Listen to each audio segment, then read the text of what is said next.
Start more US based ఈ learning platform. మీరు కూడా స్లాట్ బుక్ చేసుకోవాలంటే ఈ నెంబర్కి కాల్ చేయండి.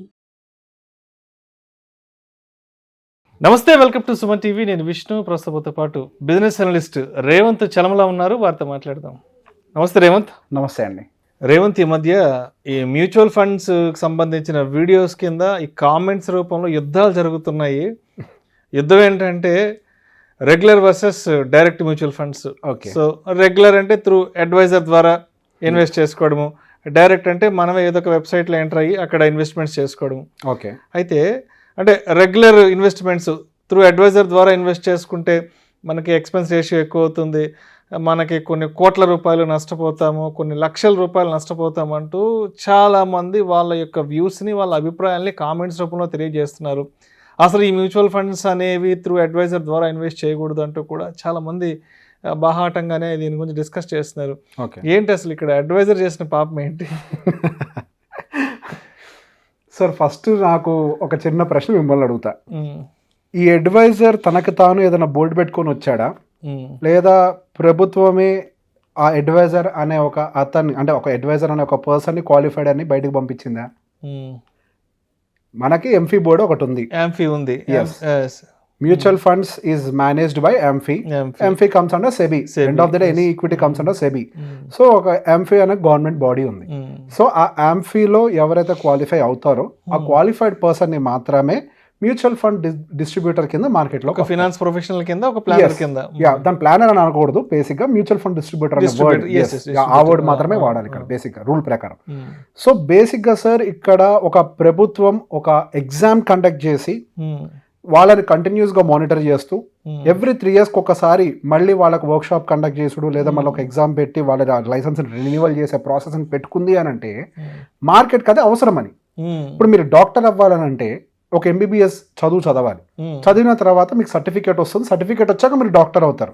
మీకు ఆరోగ్యం పరంగా ఏదైనా సమస్య వస్తే, నాకు సొంతంగా నాలెడ్జ్ ఉంది, నేను గూగుల్ చేసి ట్రీట్మెంట్ చేసుకుంటా అంటారు, డాక్టర్ దగ్గరికి వెళ్తారా?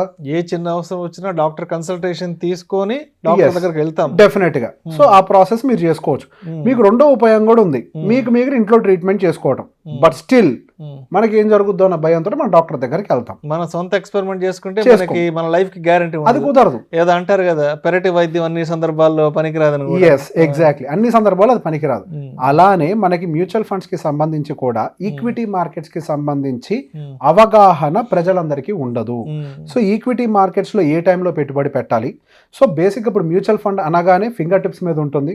ఒక పేటిఎం లాంటిదో, లేకపోతే ఫోన్ పేనో, లేకపోతే ఏదో జీరోదా బై కాయిన్, అది కాయిన్ బై జీరోదా, ఏదో ఒకటి ఇన్స్టాల్ చేసేసుకుంటాం. XYZ ఇన్స్టాల్ చేసుకొని ఒక క్లిక్ అవే ఉంటుంది. ఒక్కసారి క్లిక్ చేసామనంటే మా డబ్బులు ఇన్వెస్ట్మెంట్ లోకి వెళ్తాయి, అవి మాకు రిటర్న్స్ తెచ్చి పెడతాయి అన్న ఒక ఉద్దేశం మాత్రమే ఉంది. సో బేసిక్ గా అందరికీ తెలిసి మ్యూచువల్ ఫండ్ అనగానే మాక్సిమం అవేర్నెస్ ఉన్నది 3. ఒకటి large cap, 2 mid cap, 3 small cap. ఈ 3 తప్పించి ఈ మ్యూచువల్ ఫండ్స్ లో ఎంత ఉంటుంది అనే విషయం ఎవరికీ తెలియదు. అండ్ మోర్ ఎవర్ మ్యూచువల్ ఫండ్స్కి సంబంధించి పర్టికులర్గా డిస్ట్రిబ్యూటర్ నియమించడానికి గల కారణం ఏంటి అని అంటే, మనకి అసెట్ క్లాసెస్లో one of the most important asset class is equity. మనకి అసెట్ క్లాసెస్లోకి ఏమొస్తాయి అని అంటే, డెఫినెట్గా there is no doubt FD వస్తుంది బేసిక్, తర్వాత గోల్డ్ వస్తుంది, రియల్ ఎస్టేట్ వస్తుంది, తర్వాత ఈక్విటీ వస్తుంది. సో బేసిక్గా వీటి అన్నిట్లో మనకి ఎక్కువ రిటర్న్స్ జనరేట్ చేయగలిగే కెపాసిటీ ఉంది equity. And there is high risk and also high reward in the equity game. So బేసిక్గా ఈ ఈక్విటీలో ఏ టైంలో ఎక్కడెక్కడ పెట్టుబడులు పెట్టాలి, ఏ టైంలో వాళ్ళ పోర్ట్ఫోలియోని రీబ్యాలెన్స్ చేయాలి, ఏ టైంలో వాళ్ళ ఇన్వెస్ట్మెంట్స్ని కంట్రోల్ చేయాలి, ఏ టైంలో వాళ్ళ ఇన్వెస్ట్మెంట్స్ని పెంచాలి. అండ్ వాళ్ళకి ఇప్పుడు బేసిక్గా మీ ఎమోషన్స్ తోటి మీ అమౌంట్ మీకు లింక్ అయి ఉంటుంది. మీ అమౌంట్ తోటి నాకు ఎమోషన్ ఉండదు. మీ అమౌంట్ని ఒక అడ్వైజర్, ఒక డిస్ట్రిబ్యూటర్ హ్యాండిల్ చేసేటప్పుడు అక్కడ ఓన్లీ లాజిక్ మాత్రమే పనిచేస్తుంది. మీరేంటి, ఒకసారి డిప్ అయిందంటే పడిపోయిందని భయపడతారు, బాగా రిటర్న్ వస్తుందో అది సూపర్ అని డిసైడ్ అయిపోతారు. సో బేసిక్గా దాని వెనకాల ఉండేటువంటి లాజిక్ని అర్థం చేసుకునే ప్రయత్నం మీరు చేయరు. ఎంతసేపటికి నాకు సొంతంగా నాలెడ్జ్ ఉంది, నేను గూగుల్లో చూశాను, యూట్యూబ్లో ఒకళ్ళు చెప్పింది విన్నాను అన్నంత వరకే పరిమితం అవుతారు. కానీ ఇప్పుడు గూగుల్లో చూసి యూట్యూబ్లో వింటే సరిపోతుంది అని అనుకుంటే ఈక్విటీ మార్కెట్లోకి, అసలు మ్యూచువల్ ఫండ్లోకి ఎందుకు, డైరెక్ట్ స్టాక్ మార్కెట్లో పెట్టుబడి పెట్టచ్చు కదా. ఇప్పుడు మ్యూచువల్ ఫండ్స్ ఎందులో పెట్టుబడి పెడుతున్నాయో, ఎంతెంత పర్సెంటేజ్ అలొకేషన్ జరుగుతుందో మీకు డైరెక్ట్గా లిస్టే వస్తుంది. ఆ లిస్ట్ మొత్తం మీరు చూసి హ్యాస్టీగా ఇన్వెస్ట్ చేయొచ్చు కదా. ఏమనంటే సింపుల్గా ఎక్స్పెన్స్ రేషియో ప్రాబ్లమ్ అని అంటారు, ఏది డైరెక్ట్కి రెగ్యులర్కి మధ్యలో. ఆ డైరెక్ట్కి కూడా మీకు సమ్వేర్ అరౌండ్ 0.5 0.7 0.8 ఎంతో కొంత అయితే ఎక్స్పెన్స్ రేషియో ఉంటుంది కదా. అదే మీరే డైరెక్ట్గా ఇన్వెస్ట్ చేసుకుంటే ఆ 0.8 కూడా ఉండదు కదా. అది ఎందుకు చేయరు? ఎందుకు అంటే సింపుల్ రీజన్, మీరు దాన్ని డైరెక్ట్గా హ్యాండిల్ చేయడం కష్టం, రీబ్యాలెన్స్ చేయడం కష్టము, ఎప్పుడు చేంజ్ చేస్తారో తెలియదు కాబట్టి. అలానే మ్యూచువల్ ఫండ్స్లో కూడా ఏ టైంలో స్మాల్ క్యాప్ అనేది బాగా ర్యాలీ అవ్వచ్చు, ఏ టైంలో లార్జ్ క్యాప్ అనేది బాగా పర్ఫామ్ చేయొచ్చు. లేదు, ఇందులో పర్టికులర్గా సెక్టార్ బేస్డ్ మ్యూచువల్ ఫండ్స్ ఉంటాయి. మనం దానికి సంబంధించి సపరేట్గా డెడికేటెడ్గా బోర్డు ప్రెజెంటేషన్స్ కూడా చేసాం. సో మనకి ప్రతి టైం బిజినెస్ అనేది రొటేట్ అవుతూ ఉంటుంది. దీన్నే బిజినెస్ సైకిల్ అంటాం, సెక్టార్ రొటేషన్ అని అంటాం. మ్యూచువల్ ఫండ్స్లో కూడా మనం పెట్టుబడి పెట్టేటప్పుడు రానున్న రోజుల్లో ఏ సెక్టర్ బాగా పర్ఫామ్ చేస్తుంది అన్నదాన్ని ఉద్దేశించుకొని ఒక విషయం దృష్టిలో పెట్టుకొని, నెక్స్ట్ రియాలిటీ సెక్టర్ బాగా పర్ఫామ్ చేస్తుందంటే ఇన్ఫ్రా బేస్డ్, లేదు ఐటీ సెక్టర్ బాగా పర్ఫామ్ చేయొచ్చు అని అనుకుంటే ఐటీ బేస్డ్ మ్యూచువల్ ఫండ్స్, లేదా ఫార్మా బేస్డ్ బాగా పర్ఫామ్ చేయొచ్చు అని అనుకుంటే ఫార్మా బేస్డ్ మ్యూచువల్ ఫండ్స్. లేదు ఇప్పుడు మార్కెట్ అంతా ఓవర్ వాల్యుయేషన్లో ఉంది, ఇప్పుడు మనం ఎక్కడ డబ్బులు పెట్టినా కానీ తక్కువ 10% డిప్రిషియేట్ అయిపోతుంది అని కనుక డిస్ట్రిబ్యూటర్ నమ్మితే ఆ డబ్బులు మొత్తాన్ని తీసుకెళ్లి డెప్ట్లో ఇన్వెస్ట్ చేసి మీ క్యాపిటల్ని ప్రొటెక్ట్ చేయటము. సో ఇటువంటి రొటేషన్స్ అన్నీ కూడా మార్కెట్ సైకిల్ని అర్థం చేసుకుంటూ ఆ డిస్ట్రిబ్యూటర్ పనిచేస్తూ ఉంటారు. ఆ డిస్ట్రిబ్యూటర్ కావాల్సినటువంటి నాలెడ్జ్ని ఆన్ పీరియాడిక్ బేసిస్ మీద అక్కడ ఉన్నటువంటి ఏఎంసీస్ ప్రొవైడ్ చేస్తూ ఉంటాయి. అండ్ పర్టికులర్గా వాళ్ళకి సంబంధించిన రీసెర్చ్ డాక్యుమెంట్స్ వస్తూ ఉంటాయి. అండ్ పర్టికులర్గా ఏ టైంలో ఏ సెక్టర్స్ బాగా సైకిల్ పర్ఫార్మెన్స్ ఉండొచ్చు అన్న దాని మీద రీసెర్చ్ టాపిక్స్ని తీసుకుంటూ ఉంటారు. సో బేసిక్గా దానికి సంబంధించిన స్టడీని ఆ డిస్ట్రిబ్యూటర్ కన్సిస్టెంట్గా చేస్తూ ఉంటారు. కాబట్టి మీకు సంబంధించిన fund time to time basis మీద ఏ సెక్టార్ నుంచి ఏ సెక్టార్కి, ఏ ఫండ్ నుంచి ఏ ఫండ్కి, ఈక్విటీ నుంచి డెప్ట్కి, డెప్ట్ నుంచి గోల్డ్కి, ఈ రొటేషనల్ ప్రాసెస్లో మీకు వచ్చేటువంటి రిటర్న్స్ని పెంచడానికి స్కోప్ ఉంటుంది. సో బేసిక్ ఇక్కడ డిస్ట్రిబ్యూటర్ ఇంత రిటర్న్ ఇస్తాడు అని ప్రామిస్ చేయడానికి లీగాలిటీ ఒప్పుకోదు. కానీ ఎప్పుడైనా ఒక ఎక్స్పీరియన్స్డ్ పర్సన్ హ్యాండిల్ చేసేదానికి, అన్ఎక్స్పీరియన్స్డ్ పర్సన్ హ్యాండిల్ చేసేదానికి తేడా ఉంటుంది. ఇప్పుడు ఇంకొక ఉదాహరణ చెప్తాను. ఇప్పుడు పర్టికులర్గా ఈ వెల్త్ మేనేజ్మెంట్ విషయంలోకి వచ్చేసరికి నిజంగా డబ్బులు సంపాదించిన వాళ్ళ డబ్బుల్ని ఎవరు డైరెక్ట్గా వాళ్ళు మేనేజ్ చేసుకోరు. వాళ్ళు కంపల్సరీ దానికి సంబంధించిన అంటే వాళ్ళ పోర్ట్ఫోలియోని ఇంకొక పోర్ట్ఫోలియో మేనేజర్కి హ్యాండ్ ఓవర్ చేస్తారు. సార్ మా డబ్బుల్ని మీరు మేనేజ్ చేయండి అని. రియల్ ఎస్టేట్ బాగా ఇన్వెస్ట్మెంట్ చేసే వాళ్ళు కూడా మేనేజర్స్ ఉంటారు. ఏ టైంలో ఎక్కడ ఇన్వెస్ట్ చేయాలి, ఏ టైంలో ఎక్కడ అమ్మేయాలి అన్న దాని గురించి. సో బేసిక్గా ఎవరైనా చేయాల్సిన పని ఏంటంటే, మీరు ఉద్యోగం చేసే వాళ్ళైతే ఉద్యోగం చేసుకోవటం, వ్యాపారం చేసే వాళ్ళైతే వ్యాపారం చేయటం. ఇప్పుడు మీకు సంబంధించిన ఇన్వెస్ట్మెంట్స్ ఉన్నప్పుడు ఆ పర్టికులర్ సెక్టార్లో ఒక ప్రొఫెషనల్ ఉంటారు. మీ పర్సనల్ ఫైనాన్స్ ప్లానింగ్ చేసుకోవడం కోసం ఫైనాన్షియల్ అడ్వైజర్స్ ఉన్నారు. మ్యూచువల్ ఫండ్ ఇన్వెస్ట్మెంట్ హ్యాండిల్ చేయడానికి ఎంఫీ రిజిస్టర్డ్ డిస్ట్రిబ్యూటర్స్ ఉన్నారు. అలానే మీ టోటల్ వెల్త్ మేనేజింగ్ చేయడానికి వెల్త్ మేనేజర్స్ కూడా ఉన్నారు. సో బేసిక్గా వాళ్ళందరూ ఎవరు తీసుకున్నా కానీ మీరు చేసే పెట్టుబడిలో ఒక రూపాయి పర్సంటేజే కానీ, అంటే ఒక 1% 0.5% పర్సంటేజే కానీ మీకు వచ్చే డబ్బుల్లోంచి మొత్తం ఎవరూ తీసుకోరు.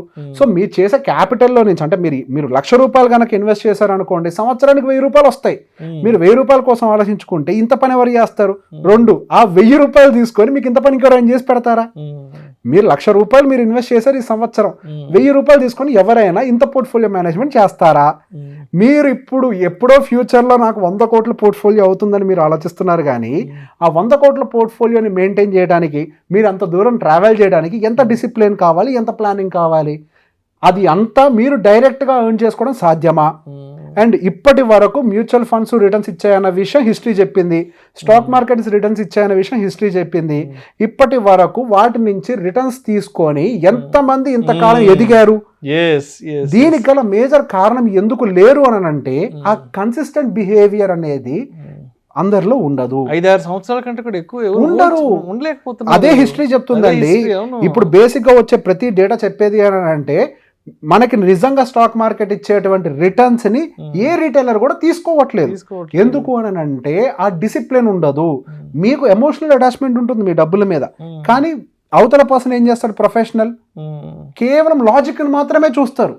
అక్కడ లాజికల్ గా ఆ ఫండ్ లో పెట్టడానికి అవకాశం ఉంది అంటేనే డబ్బులు పెడతారు.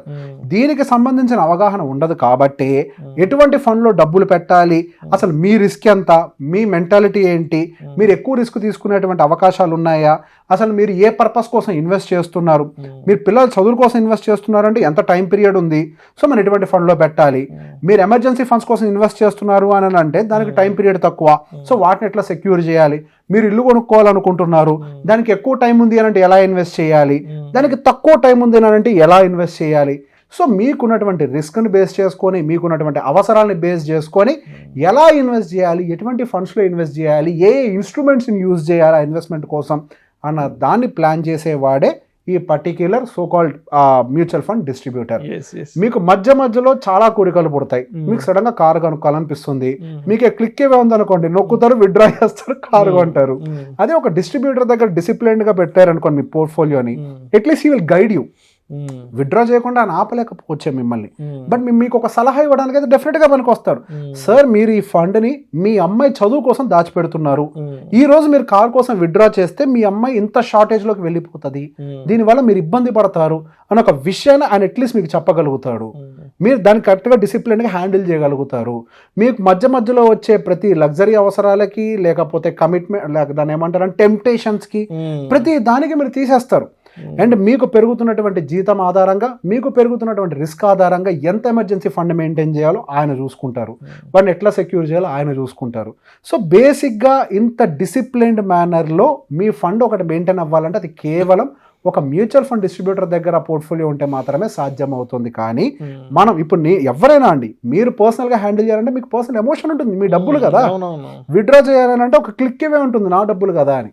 వీటన్నిటి నుంచి మీరు ఓవర్కమ్ అవ్వాలంటే మాత్రం ఒక డెఫినెట్గా ఒక మ్యూచువల్ ఫండ్ డిస్ట్రిబ్యూటర్ త్రూ కనుక వెళ్ళినట్లయితే వాళ్ళకున్నటువంటి ఆ నాలెడ్జ్ తోటి మీకు వచ్చే రిటర్న్స్ని పెంచుతూ డిసిప్లైన్డ్గా ఇప్పుడు దాకా మీరు విన్న 100 కోట్ల సక్సెస్ స్టోరీలో మిమ్మల్ని కూడా అందులో ఉంచే ప్రయత్నం వాళ్ళు చేస్తారు.